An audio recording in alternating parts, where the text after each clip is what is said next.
اللہم صلی اللہ سیدنا محمد والا آل سیدنا محمد بارک وسلم۔ حضور کی تعلیمات عاجزی اور انکساری سے متعلق تھوڑی سی ایثار کہلاتا ہے۔ ایثار، عاجزی، انکساری، نرمی۔ فتح مکہ جب ہوا ہے تو نبی اکرم صلی اللہ علیہ وسلم جب داخل ہوئے ہیں تو صحابہ کرام میں اسے نکلا کہ آج بدلے کا دن ہے، آج فتح کا دن ہے۔ نبی اکرم صلی اللہ علیہ وسلم نے کہا پلٹ کے کہ آج معافی کا دن ہے، اور جن جن لوگوں نے نبی اکرم صلی اللہ علیہ وسلم کو 22-23 سال پریشان کیا تھا انہیں سب کو معاف کر دیا۔ وہ تاریخ میں لکھا ہوا وہ دن ایسا ہے کہ اس وقت لوگوں یہ امید تھی، یہ یقین تھا کہ آج ہمارا برا حال کیا جائے گا۔ جن لوگوں نے نبی کو ستایا، انہیں ایذائیں دیں اور پریشان کیا۔ ایک نام آپ نے سنا ہوگا، ہندا۔ وہ سارا دن انتظار کرتی رہی کہ اب کوئی آئے گا اور مجھے گرفتار کر کے قتل کرے گا۔ شام تک، رات تک جب کوئی نہیں آیا تو وہ باہر نکلی ہمت کر کے، اور دیکھا اس نے باہر نکل کے تو کعبے کے آس پاس لوگ نمازیں پڑھ رہے، رو رہے، گڑ گڑا رہے، دعائیں کر رہے اللہ سے۔ اسے بڑا تعجب ہوا۔ وہ اس کے بعد وہ نبی اکرم صلی اللہ علیہ وسلم کی بارگاہ میں پہنچی۔ وہاں اس نے ابو سفیان سے جا کے کہا اپنے بھائی سے کہ یہ آج جو میں نے دیکھا ہے نبی اکرم صلی اللہ علیہ وسلم کی بادشاہی کا دور ہے۔ ابو سفیان وہ بھی بعد میں ایمان میں آئے، اس سے پہلے حضور اکرم صلی اللہ علیہ وسلم کے دشمن تھے۔ انہوں نے کہا کہ یہ بادشاہی کا دور نہیں ہے بلکہ یہ نبوت کا دور ہے جو تو دیکھ رہی ہے۔ اس طرح سے لوگ جو ہیں وہ گول در گول ایمان میں آ رہے ہیں، کیونکہ نبی اکرم صلی اللہ علیہ وسلم نے بدلہ لینے کی بجائے یہ اعلان کرا دیا تھا کہ جس نے ابو سفیان کے گھر میں پناہ لے لی اسے بھی معافی ہے، جس نے ہندا کے گھر میں پناہ لے لی اسے بھی معافی ہے۔ تو مطلب ان لوگوں کو عزت دی نبی نے، جنہوں نے ستایا تھا نبی اکرم صلی اللہ علیہ وسلم کو۔ تو اس کے بعد پھر انکساری راجی کا یہ ایسا دن تھا معافی کا کہ نبی اکرم صلی اللہ علیہ وسلم کے ہاتھ پہ اس دن بہت سارے لوگ ایمان لائے۔ تو اگر ہم واقعی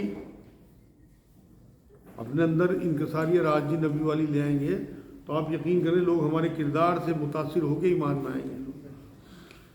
حضرت سہل بن سعد رضی اللہ تعالیٰ عنہ سے روایت ہے کہ ایک عورت رسول اللہ صلی اللہ علیہ وسلم کی خدمت میں ایک چادر لے کر آئی اور عرض کیا کہ یہ چادر میں آپ صلی اللہ علیہ وسلم کو اڑانا چاہتی ہوں۔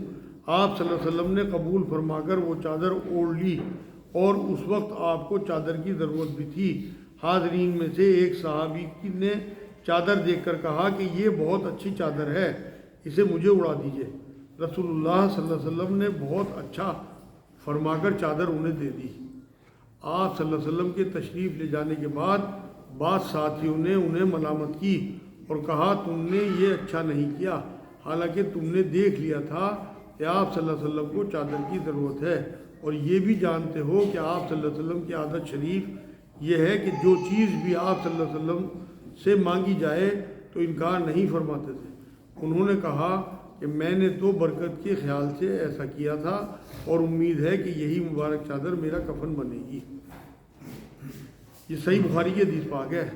نبی اکرم صلی اللہ علیہ وسلم کبھی کسی کو کسی چیز کو منع نہیں کرتے تھے، پاس نہ ہو اپنے تو ادھار لے لے کے دے دیتے تھے۔ کوئی سوال جو ہے، سوالی آیا، سوال پورا کرنے کے لیے نبی نے کئی بار ادھار غلہ لے کے سامان دلوایا لوگوں کو۔ اپنے پاس نہیں ہوتے تھا مال، لیکن کسی سے ادھار دلواتے تھے، اور بعد میں جب کئی پیسے ہوتے تھے تو لیکن کسی سوالی کو واپس نہیں کرتے تھے۔ مان لو کوئی بھوکا پیاسا آیا تو اس کے کھانے کا انتظام، اس کے گھر کے بچوں کے غلے کا انتظام تو نبی اکرم صلی اللہ علیہ وسلم اپنے اوپر لے لیتے تھے۔ بکریوں کے ریوڑ آتے تھے اور وہ سب بانٹ دیا کرتے تھے۔ کوئی بھی کھانے کی چیز آئے، کوئی بھی پہننے کا کپڑا ہو، جیسے چادر کا ذکر ہے، تو یہ اللہ والوں کی صفت ہوتی ہے کہ انہیں جو تحفے طوائف آتے ہیں تو وہ اپنے پاس ہی رکھتے، بلکہ زیادہ بانٹنے کی کوشش کرتے ہیں۔ میں نے دیکھا بہت اللہ والوں کو کھانے بھی کھائے ان کے ساتھ، تو جو اچھی بوٹی ہوتی ہے وہ دوسروں کی پلیٹوں میں اتار دیں اپنی پلیٹ میں۔ ہم تو یہ کوشش کریں نا کہ سب سے زیادہ بوٹی ہم اپنی پلیٹ میں اتار لیں، لیکن اللہ والوں کی صفت یہ ہوتی ہے کہ دوسروں کو دیتے ہیں، برابر میں بیٹھے ہوئے۔ کوئی اچھی بوٹی ہے، کوئی اچھا سالن ہے، پہلے اس کے آگے اپنا کوئی شاگرد ہو، اپنا کوئی ساتھی ہو، تو دینے میں بہت اللہ کی طرف سے برکت بھی ہے، کیونکہ نبی اکرم صلی اللہ علیہ وسلم کی بڑی سنتوں میں ہے۔ اور بانٹنا اور دینا جو ہے وہ اللہ کی بھی صفت ہے، کیونکہ اللہ صرف بانٹتا ہے، لیتا نہیں۔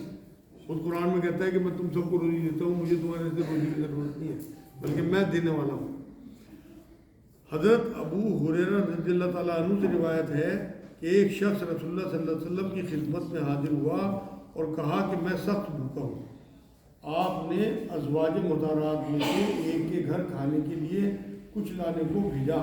جواب آیا کہ پانی کے سوا کوئی چیز نہیں ہے۔ آپ صلی اللہ علیہ وسلم نے دوسرے گھر بھیجا تو وہاں سے بھی یہی جواب ملا۔ اس طرح سب گھروں سے ایسا ہی جواب آیا۔ اس ٹائم 9-10 بیوی تھی نبی صلی اللہ علیہ وسلم، سب گھروں سے ایک ہی جواب آیا کہ ہمارا سوائے پانی کے کچھ نہیں ہے۔ ہم تو راشن کی چٹے لگا رہے ہیں نا اپنے گھروں میں کہ دیکھیے نبی کے گھر ہے جو میں آپ کو واقعہ سنا تھا۔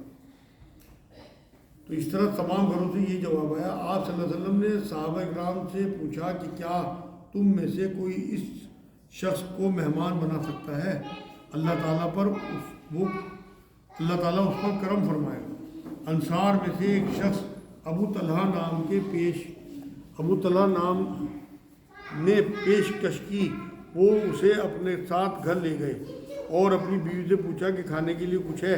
بیوی نے جواب دیا کہ صرف بچوں کے لیے ہے۔ ابو طلحہ نے کہا کہ بچوں کو تو بہلا پھسلا کر سلا دو اور مہمان کے اندر آتے ہی ایسا ظاہر کیجیے کہ ہم بھی اسی کے ساتھ کھا رہے ہیں، اور جب وہ کھانے کی طرف ہاتھ بڑھائے تو چراغ کے قریب جا کر اسے ٹھیک کرنے کے بہانے سے بجھا دو کہ اندھیرے میں مہمان کو پتہ نہ چلے کہ ہم بھی کھا رہے ہیں یا نہیں۔ چنانچہ اس طرح وہ خود بھوکے رہے اور کھانا مہمان کو کھلا دیا۔